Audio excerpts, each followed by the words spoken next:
Baik, Assalamualaikum warahmatullahi wabarakatuh. Sebelumnya, izin memperkenalkan diri, nama saya Diani Septi Azizah dengan NPM 2051020042, Fakultas Ekonomi dan Bisnis Islam, Prodi Perbankan Syariah kelas A. Di sini saya akan memenuhi tugas dari Ibu Nur Laili, SAGM AG, tentang PPI, tentang ceramah atau kultum. Baik, mari kita mulai secara singkat. Materi atau kultum yang saya bawakan adalah ilmu yang bermanfaat. Assalamualaikum warahmatullahi wabarakatuh. Yang saya hormati Ibu Nur Laili SAGM PG beserta kawan-kawan perbankan syariah dan hadirin sekalian yang berbahagia. Untuk mengawali pembicaraan kami, marilah kita bersama-sama menjunjung puja dan puji syukur kehadirat Allah Subhanahu wa taala dengan limpah dan rahmat hidayahnya bisa kita mengikuti kultum atau ceramah tanpa ada halangan sesuatu apapun. Yang kedua kalinya, tak lupa salawat serta salam semoga tetap tercurahkan kepada junjungan kita Nabi Agung Nabi Muhammad SAW, karena beliaulah sebagai suri tauladan dalam hidup ini, dan mudah-mudahan kita termasuk ke dalam umatnya dan senantiasa beribadah kepadanya. Hadirin sekalian yang berbahagia, ilmu mempunyai peran penting dalam perjalanan hidup ini, karena dengan ilmu yang kita miliki, seseorang akan mampu membedakan mana yang hak dan yang batil. Dengan ilmu pula, kita akan lebih mantap untuk beribadah kepada Allah Subhanahu wa taala karena tahu dasarnya dan tahu tujuannya sebenarnya. Namun sebaliknya, jika seseorang yang buta akan ilmu pengetahuan agama, maka segala yang dikerjakan tidak akan tahu dasar dan tujuan sebenarnya. Agar hal semacam itu tidak sampai menimpa pada diri seorang muslim, mari kita harus sadari bahwa setiap orang muslim mempunyai kewajiban untuk menuntut ilmu. Yang disampaikan oleh sabda Nabi Muhammad SAW, yang beliau bersabda, mencari ilmu itu wajib bagi seorang Islam atau muslim, laki-laki maupun perempuan. Lalu mencari ilmu haruslah mendapatkan prioritas pada setiap pribadi muslim, karena orang yang berilmu maka tahu jalan yang akan ditempuh. Orang yang mendambakan bahagia hidup di dunia harus mempunyai ilmu.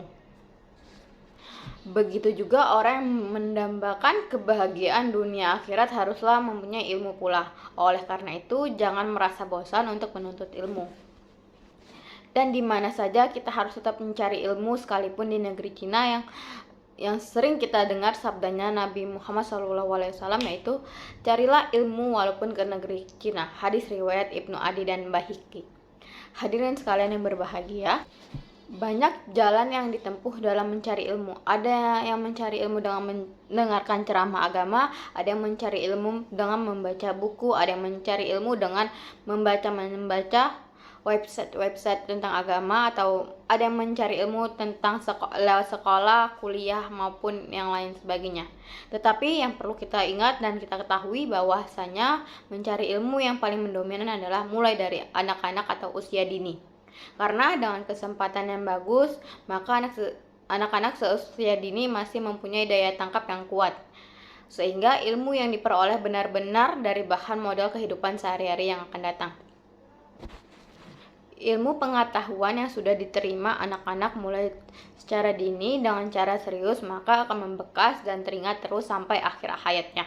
Begitu pula menuntut ilmu mulai dini, berarti dia benar-benar meraih kesempatan emas, karena dia dibekali ilmu pengetahuan maka bisa menunjang sepenuhnya kehidupan sehari-hari, dan yakni di akhirat kelak.